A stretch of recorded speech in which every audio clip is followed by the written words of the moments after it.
Second problem. Find the bilinear transformation that maps the points infinity, I, 0 into 0, I, infinity. Given points infinity, I, 0 into 0, I, infinity. இப்போ நான் last ப்ராப்ளம்ல வந்து பாத்தீங்கன்னா கொஸ்டின்லேயே mention பண்ணியிருந்தாங்க first point in the Z plane, second point in the W plane.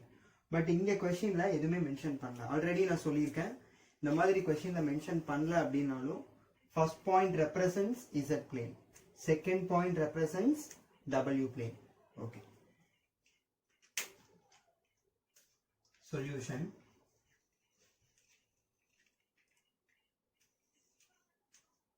What is given? It is given that Z1, first point represents Z plane. So Z1 equal to infinity, Z2 equal to I, Z3 equal to 0. And W1, second point represents W plane, W1 equal to 0, W2 equal to I, W3 equal to infinity. Okay, next step la எந்தெந்த points எல்லாம் infinity ன்னு பாருங்க. இப்போ last ப்ராப்ளம்ல ஒரே ஒரு point மட்டும் தான் infinity. But இந்த ப்ராப்ளம்ல 2 பாயிண்ட்ஸ் இன்ஃபினிட்டி. Z ல ஒரு பாயிண்ட் இன்ஃபினிட்டி, W ல ஒரு பாயிண்ட் இன்ஃபினிட்டி. ஓகேவா? சோ நெக்ஸ்ட் என்ன? To find the bilinear transformation. the question.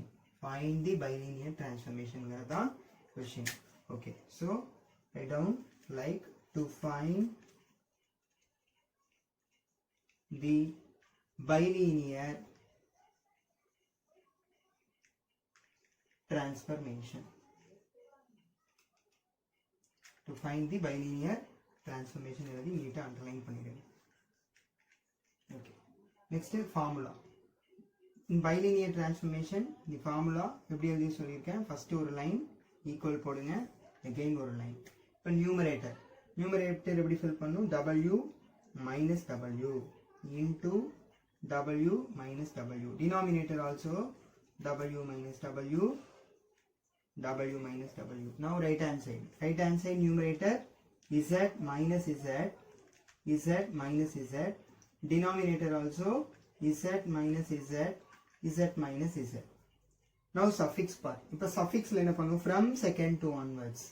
ஒவ்வொரு நியூமரேட்டர்ல டினாமினேட்டர்ல எல்லாமே என்ன பண்ணணும்னா செகண்ட் டேர்ம்ல இருந்து தான் சஃபிக்ஸ்ல நம்பர்ஸ் வரும். எப்படி போகணும்னா நியூமரேட்டர்ல first 1 2 3. Right hand side also numerator 1 2 3. Next denominator. இப்போ டினாமினேட்டர்ல instead of 1 2 3 here 3 2 1. 1 2 3 note reverse order அப்படி ஞாபகம் வச்சுக்கோங்க. 1 2 3 நோட ரிவர்ஸ் ஆர்டர் தான் 3 2 1. So here also 3 2 1. Okay, இப்போ நம்ம டைரக்டா இந்த பாயிண்ட்ஸ் எல்லாம் அப்ளை பண்ண முடியாது. என்ன ரீசன்னா இங்க கிவன் பாயிண்ட்ஸ்ல இன்ஃபினிட்டியும் இருக்கு. ஸோ ஓகேவா? ஸோ இப்போ டைரக்டா அப்ளை பண்ணணும் அப்படின்னா எல்லா பாயிண்ட்ஸ் எப்படி இருக்கணும்? ஃபைனைட் பாயிண்ட்ஸா இருக்கணும். பட் இங்க இன்ஃபினிட்டி இருக்கு. இசட்ல ஒரு பாயிண்ட் இன்ஃபினிட்டி, டபிள்யூல ஒரு பாயிண்ட் இன்ஃபினிட்டி. இதை நல்லா நோட் பண்ணும். இசட்ல ஒரு பாயிண்ட் இன்ஃபினிட்டி, டபிள்யூல ஒரு பாயிண்ட் இன்ஃபினிட்டி. அப்ப நம்ம ஃபார்முலால என்ன பண்ணும்? இசட்ல எந்த பாயிண்ட் இன்ஃபினிட்டி? Z1. அப்ப இந்த Z1 நம்ம வெளியில எடுக்கணும் from numerator and denominator. next W ல W3 infinity. அப்ப W ல W3 வெளியில எடுங்க. எங்கெல்லாம் W3 இருக்கோ அதை வெளியில எடுங்க. ஓகேவா? listen.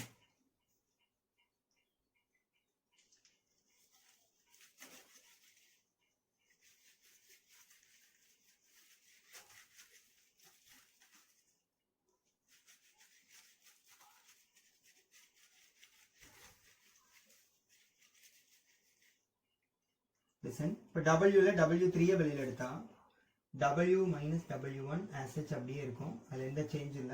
W ல W2 minus W3 ல W3 வெளியில எடுத்தா பிராக்கெட் குள்ள W3 இருக்கிற பிளேஸ்ல 1 ஆகும்.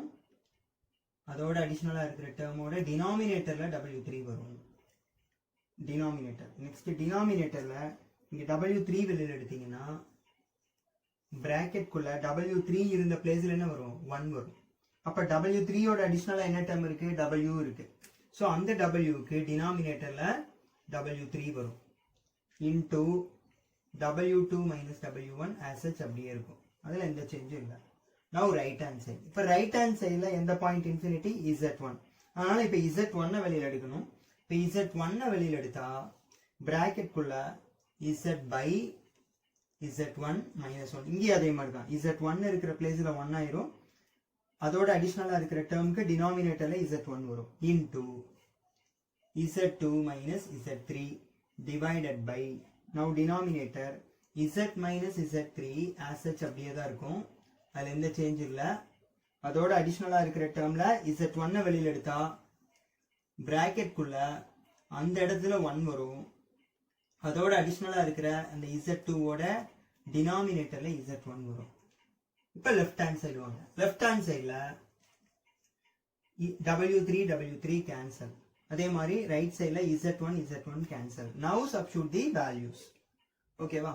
விச் இம்ப்ளைஸ் இப்போ Z1 infinity, Z2 I, Z3 0, W1 0, W2 I, W3 infinity. Okay. So now W minus what is W1? W1 equal to 0 into second term W2 by W3 minus 1. இப்போ W3 இங்க cancel ஆனதுனால அதை விட்டுருங்க. W2 note value என்ன, I by W3 note value infinity minus 1 divided by W by infinity minus 1 since W3 equal to infinity into W2 equal to I minus W1 equal to 0. Now right hand side. Right hand side Z by Z1. Z by what is Z1? Z1 equal to infinity minus 1 into Z2 minus Z3. Z2 equal to I minus Z3 equal to 0 divided by Z minus Z3. Z3 equal to 0 into Z2 by Z1. Z2 equal to I by Z1 equal to infinity minus 1. இப்போ ஒரு time வந்து இந்த points எல்லாம் check பண்ணுங்க. W minus W1. W1 equal to 0 into W2 by W3. W2 equal to I. W3 equal to infinity minus 1 divided by W by W3. W by W3 equal to infinity minus 1 into W2 minus W1. W2 equal to I minus W1 equal to 0 equal to Z by Z1. Z by Z1. Z1 equal to infinity minus 1. இங்க இருக்கிற minus 1 into Z2 minus Z3. I minus 0 divided by Z minus Z3. Z minus Z3 value 0 into Z2 by Z1. Z2 equal to I by Z1 equal to infinity minus 1. Okay.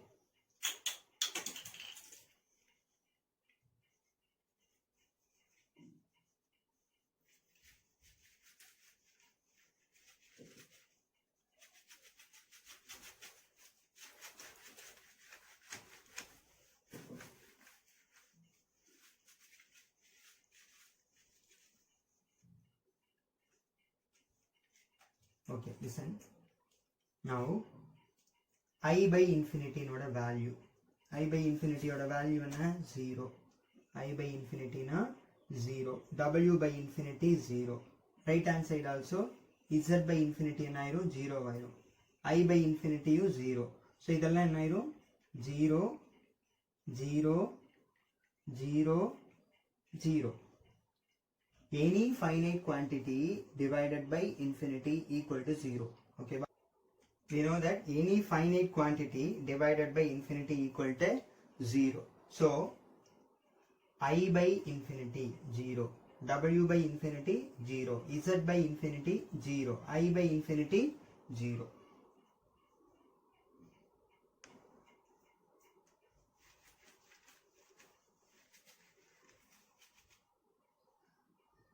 Which implies W minus 0 is W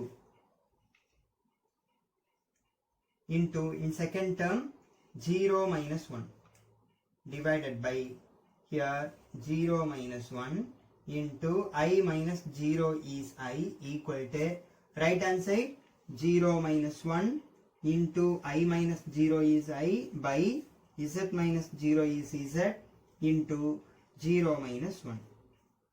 Next step ரொம்ப easy. இப்ப பாருங்க நியூமரேட்டர்ல 0 minus 1 minus 1, டினாமினேட்டர்லயே 0 minus 1 இருக்கு. அப்ப இங்க என்ன ஆகும்? 0 minus 1 0 minus 1 cancel. இப்ப right hand சைட்லயே 0 minus 1 0 minus 1 0 minus 1 னா minus 1. ஓகே, அப்ப minus 1 cancel ஆயிரும். ஓகேவா? so which implies இப்போ இதோட அடுத்த ஸ்டெப் என்ன வரும்? இப்போ remaining term w by I மட்டும் தான் இருக்கு லெஃப்ட் ஹேண்ட் சைடுல. இப்போ ரைட் ஹேண்ட் சைடுல I by Z இருக்கு. w by I by Z. ஆக்சுவலா நம்ம என்ன ஃபைண்ட் அவுட் பண்ணணும் அப்படின்னா w is a function of Z இந்த மாதிரி எக்ஸ்பிரஸ் பண்ணணும். அப்ப லெஃப்ட் ஹேண்ட் சைடுல ஒரே ஒரு w மட்டும் தான் இருக்கும். அப்போ லெஃப்ட் ஹேண்ட் சைடுல இருக்கிற இந்த w அப்படியே வச்சுக்கங்க. இந்த I ரைட் சைடு வந்தா I square by Z. so I square by Z என்ன வரும்? what is I square?